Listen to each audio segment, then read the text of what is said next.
bersamamu. Inilah Injil suci menurut Lukas.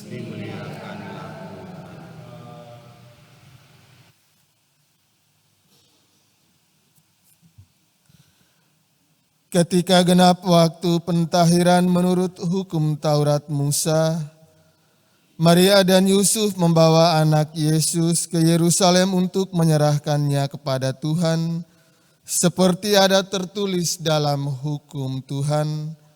Semua anak laki-laki sulung harus dikuduskan bagi Allah. Juga mereka datang untuk mempersembahkan kurban menurut apa yang difirmankan dalam hukum Tuhan, yaitu sepasang burung tekukur atau 2 ekor anak burung merpati. Waktu itu adalah di Yerusalem seorang bernama Simeon. Ia seorang yang benar dan saleh hidupnya, yang menantikan penghiburan bagi Israel. Roh Kudus ada di atasnya dan kepadanya telah dinyatakan oleh Roh Kudus bahwa ia tidak akan mati sebelum melihat Yesus, yaitu Dia yang diurapi Tuhan. Atas dorongan Roh Kudus, Simeon datang ke bait Allah. Ketika anak Yesus dibawa masuk oleh orang tuanya untuk melakukan kepadanya apa yang ditentukan hukum Taurat, Simeon menyambut anak itu dan menatangnya sambil memuji Allah, katanya, "Sekarang Tuhan, biarkanlah hamba-Mu ini pergi dalam damai sejahtera sesuai dengan firman-Mu, sebab mataku telah melihat keselamatan yang daripada-Mu, yang telah Engkau sediakan di hadapan segala bangsa, yaitu terang yang menjadi penyataan bagi bangsa-bangsa lain, dan menjadi kemuliaan bagi umat-Mu Israel." Yusuf dan Maria amat heran akan segala sesuatu yang dikatakan tentang anak Yesus. Lalu Simeon memberkati mereka dan berkata kepada Maria, ibu anak itu, "Sesungguhnya anak ini ditentukan untuk menjatuhkan atau membangkitkan banyak orang di Israel, dan untuk menjadi suatu tanda yang menimbulkan perbantahan, dan suatu pedang akan menembus jiwamu sendiri supaya menjadi nyata pikiran hati banyak orang."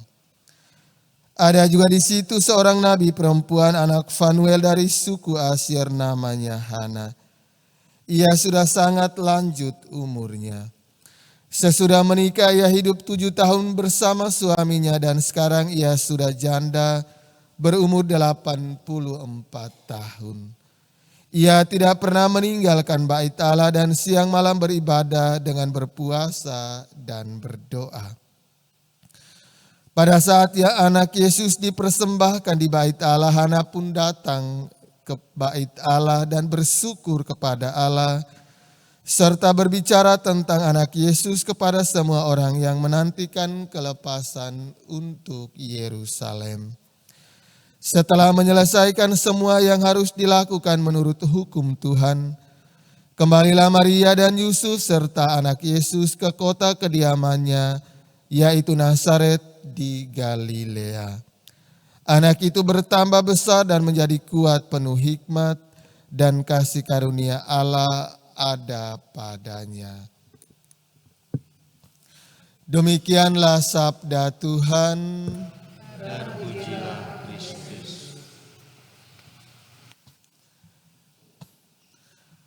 Suster, Opa dan Oma, Bapak, Ibu, anak-anak, saudara-saudari yang dikasihi Tuhan.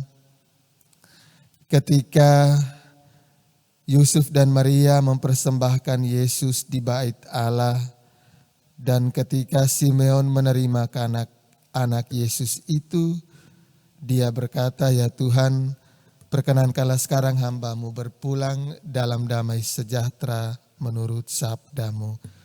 Perjumpaan Simeon dengan Yesus sudah menyempurnakan seluruh kerinduan dan juga keinginannya untuk berjumpa dengan Yesus. Maka bagi Simeon cukup berjumpa dengan Yesus dan ia sekarang boleh diperkenankan untuk kembali kepada kehidupan yang abadi.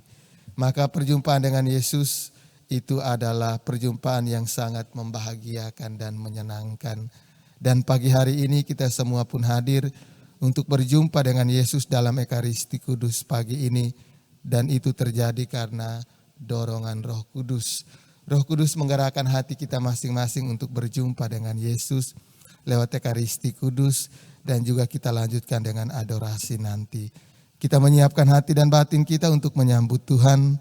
Semoga Yesus mendapat tempat di hati dan hidup kita, dan juga Yesus senantiasa menjadi terang yang menuntun kita pada jalan yang seharusnya kita tempuh sepanjang hidup kita, teristimewa sepanjang hari ini.